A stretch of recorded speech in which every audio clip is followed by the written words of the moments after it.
저는 초등학생 때도 중학생 때도 그리고 고등학생 때도 마음속에 품고 짝사랑하던 여선생님이 한 명도 없었습니다. 남자 학교라서 여자 선생님이 그렇게 많지 않았기 때문이기도 했고, 선생님에 대한 그 존경심과 두려움이 너무 컸기 때문이기도 했던 것 같아요. 저에게 선생님은 항상 엄격한 분이었고 무서운 분이었기 때문에 그렇습니다. 그렇다고 제가 제 또래의 여자를 좋아해서 따라다니거나 아니면 제 또래의 여자를 짝사랑했던 적도 없었던 것 같습니다. 남자 중학교, 남자 고등학교를 다니고 집에도 남자만 사형제였기 때문에 여자를 보기가 우선 드물기도 했지만 학교와 집 그리고 그냥 동네에서 개구장이짓 하는 것이 제 삶의 전부였으니까 저는 사실은 여자를 가까이에서 보거나 아니면은 그걸 교제할 만한 기회조차도 저에게는 없었습니다. 고등학생 때 교회에 나가서 처음으로 여학생들을 가까이서 보고 설레였던 적은 있어도 그렇다고 누구에게 마음을 주거나 아니면 누구를 좋아했던 적은 없었습니다. 그렇다고 해서 제가 이성에 관심이 없었던 것은 아닙니다. 저는 주로 연예인들을 좋아했습니다. 김창숙, 태연실 이런 사람들을 저는 좋아했습니다. 이름을 말하고 나니까 갑자기 세대 차이가 나는 것처럼 그렇게 엮여지는데 그냥 조숙해서 그랬습니다. 사진을 오려서 가슴에 품고 다닌다든지 아니면 그렇게 좋아하던 여자 연예인의 신상을 알아보고 집 주변을 서성거린다든지 이런 일은 저는 한 적이 없습니다. 하지만 한번 연애해보고 싶다고 그렇게 생각했던, 그래서 좀 마음이 설레었던 연예인들은 있었습니다. 제가 오늘 제기하고 싶은 문제는 이렇게 연예인이나 아니면 학교의 선생님을 흠모하는 것이 죄인가 하는 것입니다. 여러분은 혹시 유부녀나 아니면 유부남에게 마음이 끌리거나 심쿵했던 적은 없으십니까? 그건 꼭 불순한 마음이라고 볼 건 아니겠지만 불순함 때문은 아니더라도 그냥 나도 모르게 호감이 가고 두 번 눈이 가고 함께 이야기를 나누면 기분이 좋아지는 그러한 경우가 있었다면 그것도 죄가 될까요? 아니면 그런 것들은 그냥 플라토닉한 이 애정이니까 이것을 죄라고 부를 것은 아니겠다 싶고, 만일 누군가와 잠자리를 같이 하고 싶다는 그러한 에로틱한 마음이 생길 때 그때 그것을 죄라고 불러야 하는 걸까요? 만약에 그래서 생기는 마음들도 일종의 간음이라고 한다면, 그렇다면 저를 좀 불편하게 만드는 것은 그렇게 말함으로 진짜 간음과 혼동되거나 아니면 진짜 간음을 소홀히 여길 수 있는 가능성을 열어둔다는 것이, 그것이 조금 마음에 걸리기는 합니다. 마음속에 음욕이 생겼지만 죄를 짓지 않으려고 무진 애를 쓰고 있는 것과 실제로 간음을 행한 것이 어떻게 같은 죄가 되는가 말입니다. 하나님 앞에서는 모든 죄가 다 같은 죄이고 그런 생각도 하나님 앞에서는 죄가 된다고 말한다면 그것을 인정하고 이 일을 제기하고 싶은 마음은 없지만, 정말로 하나님 앞에 이 두 죄가 동일한 죄일까 하는 데는 저는 동의하기가 좀 어렵습니다. 만일 그렇게 말한다면 죄 앞에서 무력해질 수밖에 없고 죄를 지을 수밖에 없는 인간으로서는, 그래서 그 마음속에 음욕을 품는 것도 간음이기 때문에 하지 말아야 되겠다는 생각을 하는 것이 아니라 오히려 그 간음을 좀 더 소홀히 여기는, 결국은 모든 죄가 다 같은 죄라는 마음으로 소홀히 그리고 가볍게 여길 가능성이 더 크기 때문입니다. 예수님께서 마음에 음욕을 품은 자마다 간음한 자라고 말씀하셨을 때에도 단순히 야동을 보는 것과 간음을 행하는 것이 다 동일하다고, 동일시함으로 간음의 심각성을 희석시키기 위한 것이 아니라 결혼의 관계를 소홀히 여기거나 아니면 깨트리려 하지 말라는 경고로 하신 말씀이었는데, 우리는 자칫 모든 죄를 동일시함으로 죄를 두려워하기보다는 죄를 합리화시키는데 더 익숙해져 있습니다. 모든 죄는 결국은 다 같은 죄라고 말하고 이 세상에 죄 없는 사람이 어디 있느냐고 하는 말은 죄에 대한 엄격함과 아니면 그 철저함보다는 오히려 용납과 타협을 의미하는 경우가 더 많아졌다는 말입니다. 아마도 사람들이 그렇게 생각하도록 하는데, 그래서 모든 사람들이 다 죄인이니까 어떤 죄라고 할지라도 우리가 특별히 정죄하거나 판단해서는 안 된다고 생각하는데 아주 큰 영향을 끼친 성경 말씀이 있다면 오늘 본문의 말씀이 아닐까 생각합니다. 오늘 본문에는 참으로 석연치 않은 부분들이 많이 나와 있습니다. 지난주에도 제가 말씀드렸던 것처럼 오늘 본문은 사본상 문제가 너무 많기 때문에 성경에서 빼야 한다고 주장하는 사람들이 제법 많습니다. 그래서 오늘 이 설교를 제가 준비하면서 본 주석들 중에도 7장 53절부터 8장 11절까지는 아예 주석을 하지 않은 그러한 책들이 꽤 많이 있었고, 우리 한글 성경을 여러분들이 주의 깊게 보시면 한글 성경에도 7장 53절부터 8장 11절까지는 괄호로 해놓아서 원래 성경에 없는 내용일 가능성을 열어두었습니다. 사본상 문제가 많이 있기는 하지만 오늘 이 사건이 실제로 있었던 사건이라는 전제하에 주님께서 오늘 이 사건을 통해서 우리들에게 하시는 말씀의 의미가 무엇일까 하는 것을 한번 생각해 보려고 합니다. 대제사장들과 그리고 바리새인들은 니고데모의 말이 아주 마음에 걸렸습니다. 그것은 니고데모의 위치 때문일 것입니다. 권력의 속성이 약한 자 앞에서는 강하고 강한 자 앞에서는 약한 것이니까 니고데모가 그래도 산헤드린 공회의 회원이고 어느 정도 영향력 있는 사람이었기 때문에 그의 말을 그냥 흘러넘길 수는 없었을 겁니다. 그냥 그들이 생각하는 하찮은 사람들이, 그리고 또한 그들이 말했던 그 아랫사람들, 무식한 사람들이 만약에 그런 반론을 제기했더라면 그냥 무시해버려도 그만이겠지만, 니고데모라고 하는 사람이 가지고 있는 그 위치상 어떻게 율법으로 확인하지도 아니하고 그가 율법을 어겼다는 증거가 없는데도 어떻게 그를 정죄할 수 있겠느냐는 그 말에, 어떻게 그를 판단할 수 있겠느냐는 그 니고데모의 말이 이 제사장들과 그리고 바리새인들에겐 마음에 걸렸다는 말입니다. 니고데모의 입을 막고 그리고 그 산헤드린 공회의 지도자들의 마음이 하나가 되게 하는 길은 예수님께서 율법대로 행하지 않은 선지자일 수도, 행하지 않은 사람이라서 선지자일 수도 메시아일 수도 없음을 보여주는 것입니다. 예수님이 율법을 어기게 만들거나 그렇지 않다면 백성들의 지지를 잃게 만들면 되는 겁니다. 그래서 그들은 머리를 맞대고 밤새도록 고민을 했을 겁니다. 다음 날 아주 이른 아침에 예수님께서 성전에 나와서 그 백성들을 가르치실 때 서기관들과 바리새인들이 가늠하다 현장에서 잡힌 여인을 데리고 왔습니다. 가늠하다 현장에서 잡혔다고 말하지만 그날 그 새벽에 현장에서 가늠을 하다 잡힌 사람은 아닌 것 같습니다. 아침에 현장에서 잡았다면, 그렇다면 그 자리에 남자가 있지 않았다는 것도 의아하고, 잡자마자 공회로 데리고 가서 재판을 하기보다는 오히려 바로 예수님에게 데리고 왔다는 것도 석연치가 않습니다. 아마도 이 여인이 현장에서 붙잡히기는 했는데 실제로 간음을 행했는지 조사를 받던 여인이거나 행실이 아주 바르지 않았는데 예수님을 시험하기 위해서 붙잡아 온 여인이었을 가능성이 높습니다. 그러니까 그날 새벽에 붙잡힌 것이 아니라 아마 붙잡힌 지 좀 되는, 그래서 계속 재판을 받고 있던, 그 조사를 받고 있던 여인이었을 가능성이 있다는 말이죠. 율법에는 약혼한 여자가 간음을 행하다 붙잡히면 돌로 치라는 말씀이 있기 때문에 여기에 현장에서 잡힌 여자는 결혼한 여자가 아니라 약혼한 여자였다는 주장도 있지만 그건 그렇게 중요한 건 아닐 것 같습니다. 분명한 것은, 그리고 중요한 것은 당시의 종교 지도자들이 예수님을 고발할 조건을 찾기 위해서 예수님을 시험할 목적으로 그 여인을 예수님께 데리고 왔다는 사실입니다.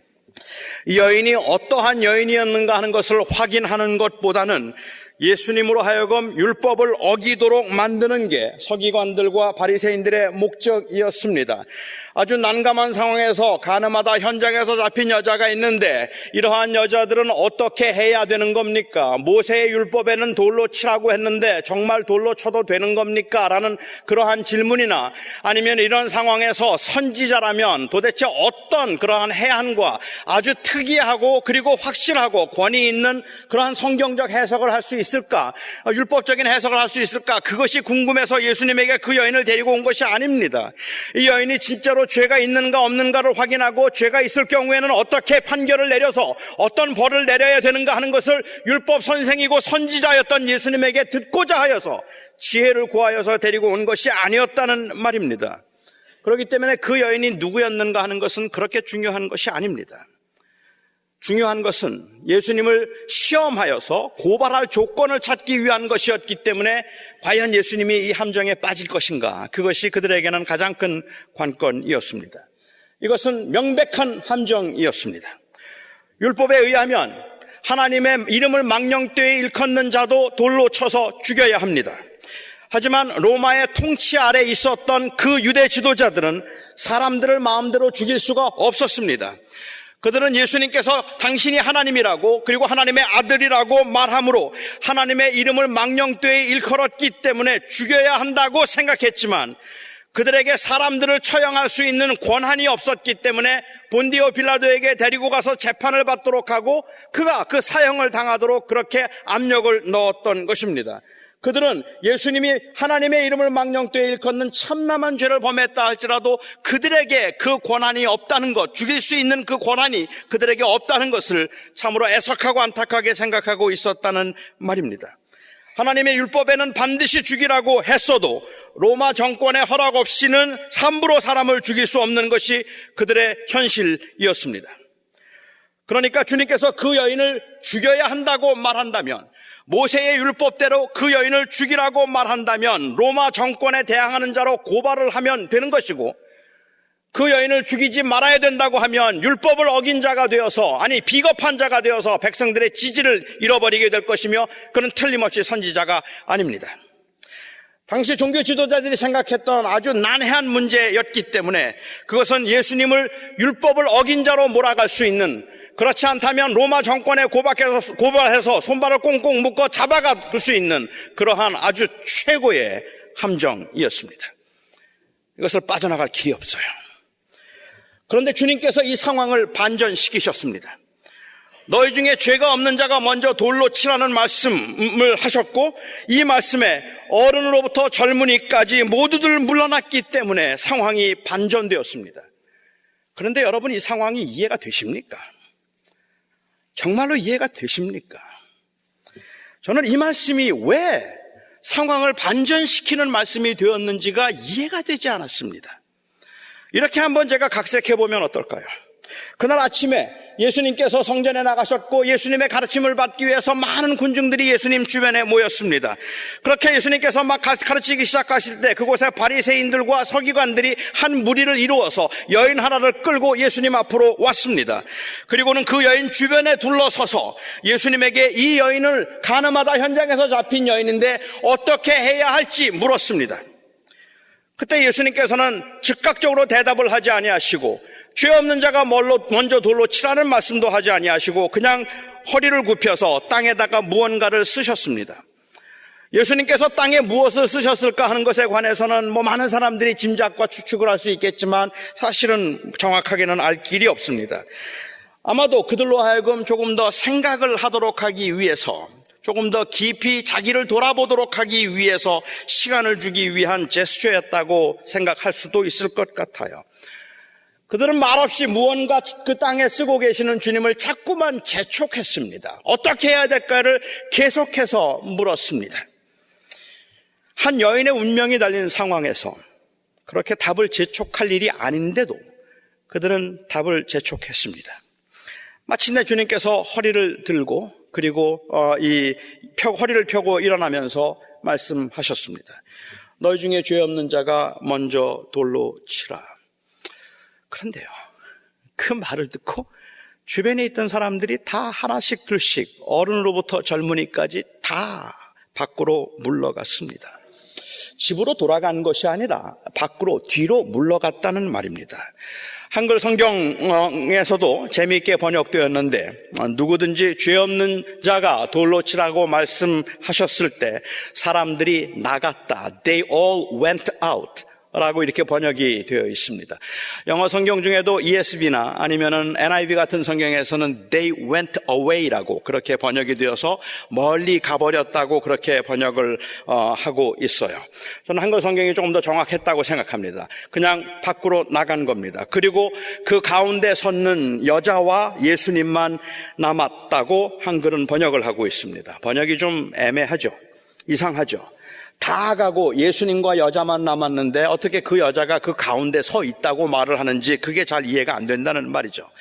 제가 이해하기에는 이 장면은 영화에서 보는 것처럼 그렇게 아주 흥분해서 모였던 군중들이 죄 없는 자가 먼저 돌로 치라는 주님의 말씀을 듣고 다 하나씩 슬그머니 돌을 놓고 다 집으로 가버리고 제자들도 어디론가 사라지고 황량하고 쓸쓸한 거리에 예수님과 여인만 둘이 외롭게 서 있는 그런 장면이 아닙니다. 이 여인을 붙잡아 와서 예수님을 시험하기 위해서 어떻게 해야 되겠는가 물었던 이 사람들, 그렇게 어떻게 할 걸 묻던 사람들이 예수님의 말씀에 하나씩 뒤로 물러가서 그 주변에 있던 군중들 속으로 들어갔다는 의미로 보아야 할 겁니다. 그래서 그 군중들이 여전히 사람들이 남아있는 그 상황의 그 가운데 여자와 예수님이 지금 현재 거기에 있는 것입니다. 그러니까는 아무도 없는 것이 아니라 그 주변에는 사람들이 모여 있었고 예수님을 고발하기 위해서 이렇게 가늠하다 현장에서 잡힌 여자를 어떻게 해야 되겠습니까? 라고 묻고 있던 그 서기관과 바리새인들이 뒤로 물러섰다는 의미입니다. 그런데 저는 바로 이 부분이 이해가 되지 않았습니다. 이 여인은 가늠하다 현장에서 잡힌 여인입니다. 현장에서 잡혔다고 그들이 주장하는 여인입니다. 죄 없는 자가 먼저 돌로 치라는 주님의 말씀을 듣고 거기에 예수님을 고발하기 위해서 모였던 사람들이 다 하나씩 둘씩 뒤로 물러갔다면 그들도 모두가 다 간음을 했던 사람들인데 양심의 가책을 받아서 그들이 물러났다는 말입니까? 아니면 간음하다 현장에서 잡힌 여인을 놓고 재판을 하는 그 자리에서 죄 없는 자가 먼저 돌로 치라고 주님께서 말씀을 하시니까 성령의 강한 감동이 그들의 마음속에 일어나서 아주 오래전에 그 이웃집 여자가 목욕하는 것을 보았던 것을, 훔쳐보았던 것을 기억하고 그리고 그 여자와 자고 싶었다는 생각을 했다는 것이 떠올라서 너무 창피하고 부끄러워서 마음속에 그런 음욕을 품었다는 것 자체가 너무 부끄럽고 창피해서 그래서 다 뒤로 물러선 겁니까? 가늠한 사람을 판단하고 재판하는 것, 그것은 아니다. 그건 옳지 않다고 말한다면, 그렇다면 그건 이해가 됩니다. 그래서 그들이 물러섰다면 이해하겠습니다. 하지만 여기에 모였던 사람들이 모두가 다 가늠한 자가 아니라면 예수님께서 말씀하시는 것처럼 단순히 음욕을 품었다는 이유 때문에, 단순히 그냥 이웃집 여자가 목욕하는 것을 훔쳐보았다는 것 때문에, 아니면은 주변에 있는 다른 유부녀를 한 번, 두 번 보았다는 그것 때문에 마음에 찔리고 괴로워서 견딜 수가 없어서 그들이 모두가 다 물러나고 그리고 그 여인을 정죄할 수 없었다는 말입니까?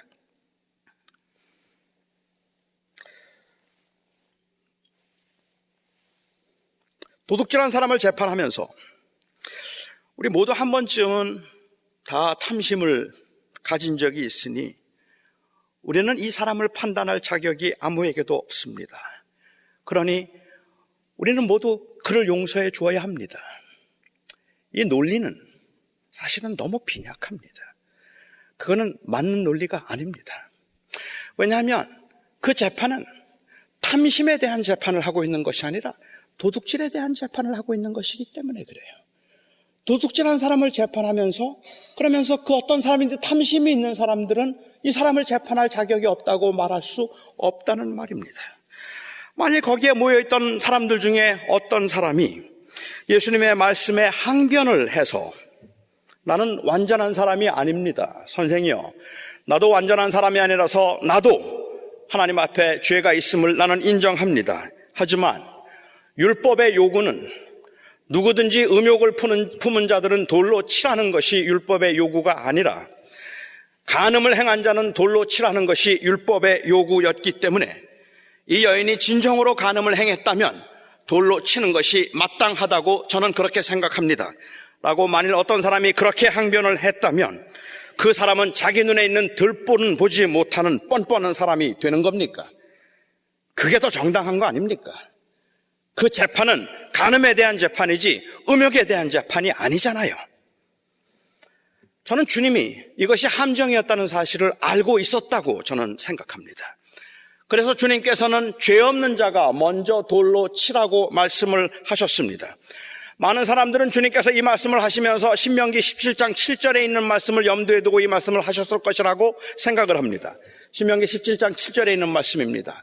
이런 자를 죽이기 위하여는 증인이 먼저 그에게 손을 댄 후에 뭇 백성이 손을 댈지니라. 너는 이와 같이 하여 너희 중에서 악을 제할지니라. 여기에 죄 없는 자는 예수님처럼 거룩하고 죄가 없는 사람이 아니라 그 여인의 죽음에 대해서 책임을 질 수 있는 증인이 될 수 있는 사람을 의미하는 겁니다. 그러니까 너희 중에 죄 없는 자가 먼저 돌로 치라는 이 말씀의 의미는 너희 중에 정말로 이 여인의 죽음에 대해서 증인이 될 만한 사람이 있다면, 그 죽음에 책임을 질 수 있는 사람이 있다면 그러면 돌로 치라고 말씀하시는 겁니다. 그런데 모두가 다 떠났습니다. 모두가 다 뒤로 물러섰습니다. 현장에서 잡힌 여자였는데, 현장에서 잡혀서 지금 현장에서 붙잡혀서 재판을 받고 있는 여자였는데 증인이 아무도 없었습니다. 증인도 없는 케이스인데 그를 죽이려고 하고 있는 겁니다. 증인이 될 수 있는 사람이 아직 증인도 확보하지 못한 사건을 가지고 예수님께 나와서 예수님을 지금 시험하고 있는 겁니다. 그렇다면 죄 없는 자가 먼저 돌로 치라는 예수님의 말씀에 어른으로부터 젊은이까지 모두가 다 양심의 가책을 받아서 하나씩 나가고 예수님과 그 가운데 섰는 여자만 남았다는 말씀은 예수님을 고발할 조건을 찾고 있던 바리새인들과 서기관들이 아직도 이제는 이미 자기가 얼마나 큰 죄인인가 하는 것을 절실하게 깨닫고 양심의 가책을 받아서 회개했다는 의미도 아니고, 어떤 사람도 다른 사람들의 잘못에 대해서 판단할 자격이 없다는 것을 말하고 있는 것도 아닙니다. 이 사건이 기록된 핵심은 그 여인에게 죄가 있었는가 없었는가, 그런 죄인들은 어떻게 대해야 되는가 하는 것의 문제가 아니라 종교 지도자들이 예수님을 붙잡기 위해서, 예수님을, 죄가 없는 예수님을 정죄하기 위해서 아직 증인도 확보되지 않은 그 여인을 정죄하여서 데리고 왔다는 것입니다. 예수님을 음해할 마음을 품고 있던 자들이 죄 없는 예수님을 잡으려고 한다는 것, 그것이 바로 이 사건의 문제입니다. 그들은 예수님에게 죄가 없음을 알면서도 죄를 만들어서라도 여인을 정죄하는 것처럼 예수님을 정죄하려고 했습니다. 그들은 그 여인을 정죄할 만큼도, 그들은 사실은 그러한 용기도 자신도 그들에게는 사실 없었어요.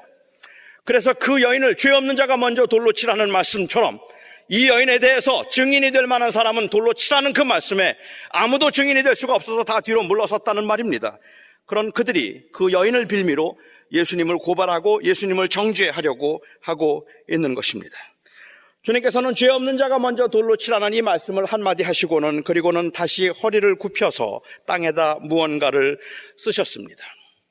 예수님은 그들이 이 예수님을 시험하기 위해서 이 여자를 데려왔기 때문에 아무도 증인이 될 수 없다는 것을 아셨다 볼 수 있습니다. 사람들은 다 뒤로 물러섰습니다.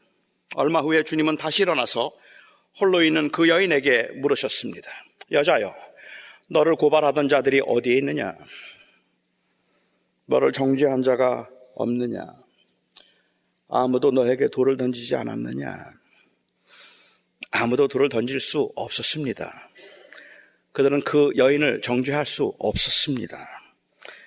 그런데 저는 그 다음 말씀이 감동으로 다가옵니다. 나도 너를 정죄하지 아니하노니 가서 다시는 죄를 범하지 말라. 너를 정죄하는 자가 없느냐고 말씀하셨을 때 정죄라는 단어와 나도 너를 정죄하지 않는다고 말씀하셨을 때 정죄라는 단어가 다른 단어를 사용하고 있기는 하지만 그 의미는 크게 다르지 않습니다. 정말로 달랐던 건 그들은 정죄할 수 없어서 정죄하지 못했지만 예수님은 정죄할 수 있음에도 정죄하지 않았다는 것입니다. 사람들은 죄 없는 자가 먼저 돌로 치라고 하신 이 말씀 때문에 왠지 이 말씀은 왠지 마음에 석연치 않지만 주님께서 그렇게 말씀하심으로 아무도 판단하지 말라고 말씀하시고 마치 죄를 용납하고 계시는 것처럼 그렇게 들리기 때문에 사람들은 이 말씀의 균형을 맞추기 위해서 가서 다시는 범죄하지 말라고 하는 이 말씀을 자꾸만 강조합니다. 그래서 다시는 범죄하지 말라고 주님께서 그렇게 말씀하심으로 모든 죄를 다 용납하셨지만 그래서 그 죄를 함부로 여길 것은 아니라는 의미로 이야기를 하기도 합니다. 하지만 제가 이해하기에 이 사건의 핵심은 다시는 죄를 짓지 말라는 데 있지 않습니다. 이 사건의 핵심은 정죄함에 있습니다. 바로 정죄가 문제입니다. 당시 종교 지도자들은 죄 없는 예수님을 정죄하려고 했고 그래서 억지스럽게 사건을 만들어서 그 여자도 정죄하려고 했지만 예수님께서는 이 사건을 통해서도 예수님은 우리를 정죄하고 심판하기 위해서 오신 분이 아니라 용서하고 생명을 주기 위해서 오신 분인 것을 증거하셨다는 말입니다. 다시는 범죄하지 말라는 말씀, 나도 너를 정죄하지 아니하노니 다시는 범죄하지 말라, 죄 없는 자가 먼저 돌로 치라, 이 말씀들을 가지고 마치 용서가 마치 죄를 짓지 않음으로 완성되는 것처럼 그렇게 우리가 이해를 하기도 하고, 그러니까 죄를 지으면 안 된다는 말을 강조하기도 하지만 그렇게 죄를 지으면 안 된다는 그 마음도 사실은 주께서 정죄하지 않으신다는 이 엄청난 사랑에서부터 비롯되는 것입니다. 주님은 지금 정죄를 당하고 있는 상황에서도 세상을 이처럼 사랑하사 그를 믿는 자들에게 생명을 주기 위해서 더 이상 심판과 정죄가 없도록 하기 위해서 오신 분임을 보여주셨고 그 여인에게도 바로 그 사랑을 보여주기를 원하셨습니다. 그래서 나도 너를 정죄하지 않는다 말씀하셨습니다.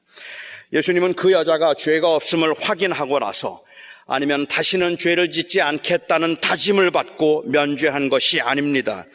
가서 다시는 죄를 짓지 말라는 말씀은 용서를 해주기는 하겠지만 또 죄를 지으면 용서가 허사가 될 것이라는 그러한 의미로 말씀하신 것이 아닙니다. 죄가 없는 예수님도 정죄하기 위해서 억지로 죄를 만들었던 당시 지도자들과는 달리 예수님께서는 당신께 죄가 없음에도 불구하고 그 여자에게는 죄가 있음에도 불구하고 그를 정죄하지 않겠다고 하셨습니다. 나도 너를 정죄하지 않겠다는 이 무조건적인 용서의 말씀을 설명하면서 제임스 몬가메리 보이스 목사님은 이런 예를 들었습니다. 자식이 아버지에게 아빠 나 사랑해? 하고 그렇게 물으면 아버지는 어떻게 대답을 할까요? 그럼 내가 사랑하지 라고 대답을 할 겁니다. 저는 이거는 그렇게 어려운 일이 아닐 거라고 저는 생각합니다. 아빠 나 사랑해? 하고 물으면 그럼 내가 사랑하지 라고 말합니다. 자식에게 뿐만 아니라 아마 조금 쑥스러운 분들도 계실지 모르겠지만 저는 전혀 쑥스럽지가 않아서 제 아내가 만일 저에게 여보 나 사랑해? 라고 물으면 지금 뭐라 카노? 뭐 이렇게 안 할 것 같아요. 여보 나 사랑해? 그러면 저는 그럼 사랑하지. 저는 100번도 대답할 수 있습니다. 그건 그렇게 어렵지 않아요. 정말 사랑해요. 나 사랑해? 그러면 사랑한다고 말하는데 그 다음 질문이 애매해요. 왜 사랑해? 왜 사랑해? 라고 물으면 정말로 조심해야 합니다. 신중해야 합니다. 당신 예쁘니까 사랑하지. 그렇게 말하면 그러면 나중에 나이 많아 늙고 미워지면 사랑하지 않겠네? 꼭 이렇게 또 대답을 해요. 나한테 잘해주니까 사랑하지? 이 모든 하여튼 사랑하는 그 조건이 뭔가 붙었다 싶으면 제 아내는 그게 못마땅해요. 착하니까 사랑하지? 아니면 내 말을 잘 들으니까 사랑하지? 밥 차려주니까 사랑하지? 그것이 무엇이었든 간에 그게 조건이 되면 그러면 그게 마땅치가 않기 때문에 왜 사랑해? 라고 물을 때 아무리 좋은 조건인 것 같아도 조건을 말하면 안 됩니다. 왜 사랑해? 라고 말하면 그냥 너니까 사랑해. 이렇게 말해야 돼요. 그렇죠. 자식이 묻습니다. 아빠 나 사랑해? 그럼 사랑하지. 왜 사랑해? 너 공부 잘하니까 사랑하지. 너 예쁘니까 사랑하지. 너 참 말 잘 듣잖아. 그러니까 내가 사랑하지. 이렇게 말하면 그것들은 다 조건입니다. 아무튼 그렇게 말하는 부모는 없을 것 같아요. 아빠 나 사랑해. 그러면 사랑하지. 왜 사랑해? 너니까 사랑하지. 내 아들이잖아. 내 딸이잖아. 그러니까 사랑하지. 그리고 그 다음에 말할지 몰라요. 그러니까 공부 열심히 해. 그러니까 내 말 잘 들어야 된다. 아마 그 다음에 하는 말이 내가 너 사랑하니까 열심히 살아야 돼. 내가 너 사랑하니까 말 잘 들어. 그런 말 할 것 같아요. 가서 다시는 죄를 짓지 말라는 말씀은 이것은 조건으로 하시는 말씀이 아니라 내가 너를 정말로 사랑한다는 말씀을 하고 계시는 겁니다. 내가 너를 정죄하지 않는다는 말씀을 이렇게 말씀하고 계시는 겁니다. 그러니까 이 말씀은 그 준엄한 요구가 아니라 따뜻한 요청입니다. 아들을 향하여서 내가 너 사랑해. 왜 사랑해요? 넌 내 자식이니까 사랑하지. 그러니까 말 잘 들어. 공부 열심히 해. 이렇게 말한다면 그 공부를 열심히 하라는 말은 따뜻한 요청이지 엄격하고 무서운 요구가 아니라는 말입니다.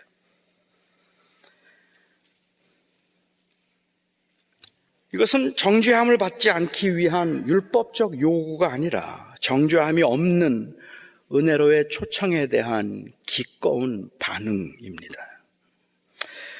나를 믿는 자에게는 정죄함이 없다는 말은 이제 내가 막 살아도 된다는 말이 아니듯이 가서 다시는 죄를 짓지 말라는 말씀도 정죄함을 면하기 위한 요구 조건이 아닙니다.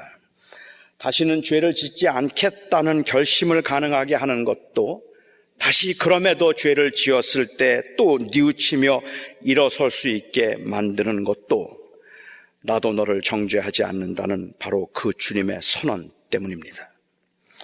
하나님께서 심판의 돌을 들어서 그 여인에게 던지지 아니하시고 예수에게 던지셨습니다. 그리고 예수께서 대신 맞으셨습니다. 바로 이 십자가의 사랑 때문에 우리가 하나님의 자녀인 것이고 우리가 하나님의 자녀이기 때문에 다시는 죄를 짓지 말라는 말씀에 기꺼이 반응할 수 있는 것입니다. 다시는 너는 이제 누구든지 죄 없는 자가 돌로 치라는 이 말씀은 그런 의미에서 그냥 단순히 마음속에 조금이라도 죄책이 있거나 아니면 가책을 느낄 만한 일이 있으면 누구도 판단해서도 안 된다는 말을 하고 있는 것도 아니고 그 말에 모든 사람들이 물러나갔다는 말이 그들이 철저하게 회개해서 자기들이 가지고 있던 그 조그만 그 옥의 티와 같은 죄로 괴로워하면서 그 여인에게 돌을 던질 수 없었다는 그들의 그 청결한 양심을 강조하고 있는 것도 아닙니다. 오히려 그들은 아주 무자비하게도 죄가 없어 보이는 그 여인, 아직 증인도 확보되지 않은 그 여인을 붙잡아 와서 예수님을 정죄하고 그 여인을 정죄하듯이 예수님을 정죄하려고 했고 예수님께서는 그들의 그 의도를 아셔서 주님께서 그들에게 이제 예수님의 사랑을 통하여 예수님께서 사랑으로 나도 너희를 정죄하지 않는다고 말씀하고 계시는 그 하나님의 사랑을 전하기 위한 사건입니다. 사랑하는 성도 여러분, 많이 힘들고 어려울 때 우리를 정말로 괴롭히는 것들은 고난과 환난이기도 하지만 그건 못지않게 우리를 좌절하게 만들고 우리로 하여금 주눅들게 만들고 우리로 하여금 길을 못 피게 만드는 것은 사실은 죄입니다. 그런데 저는 여러분들이 그 죄로 인하여서 죄 앞에 떳떳해지라고 죄 앞에 뻔뻔해지라고 제가 이 말씀을 드리는 것 아닙니다. 그 죄에 대한 아픔과 애통과 그로 인하여서 무너지고 쓰러지고 그것 때문에 더 견딜 수 없을 때 정말로 그것 때문에 분노가 치밀어 오를 때 그때 예수님의 그 십자가의 은혜를 붙들라는 말씀을 드리고 싶은 겁니다. 그 십자가의 은혜를 붙들 수 있으면 그 십자가의 은혜 때문에 다시는 죄를 짓지 말라는 말씀이 또 살아서 내 가슴을 치는 겁니다. 하나님이 여러분을 사랑하십니다. 그래서 그 아들을 주셨습니다. 기도하겠습니다. 사랑하는 나의 아버지 하나님, 너희 중에 죄 없는 자가 먼저 돌로 치라고 말씀하시면 아무도 내가 할 수 있습니다라고 말할 수 없을 만큼 우리 모두는 다 하나님 앞에 죄인들입니다. 거룩하시고 자비로우신 아버지 하나님, 우리는 하나님 앞에 죄인이기 때문에 그 십자가의 은혜를 붙들려고 하기보다는 오히려 죄를 합리화시킴으로 하나님 앞에 떳떳해지려고 할 때가 너무 많이 있고, 자꾸만 죄를 잊어버림으로 그 은혜에 의지하기보다는 오히려 우리의 그 어줍지 않은 공적과 우리의 열심에 의지하려고 하기도 합니다. 오늘 저희들이 주님의 말씀 앞에서 주님의 마음을 헤아립니다. 정죄를 받으시던 그 주님께서 그렇게 정죄하고 있던 그 율법 앞에 내가 너를 정죄하지 않는다, 위대한 사랑의 선언을 하시는 그 주님의 마음을 봅니다. 아버지 하나님, 우리가 오늘 이 자리에 있음도, 그리고 우리가 하나님의 자녀인 것을 확인하며 세상을 믿음으로 살아감도 바로 이 놀라운 사랑의 선언 때문입니다. 그 은혜를 잊지 않고 그 은혜에 감동하여 우리가 한 주간도 살 수 있게 하여 주시옵소서. 예수님의 이름으로 기도하옵나이다. 아멘.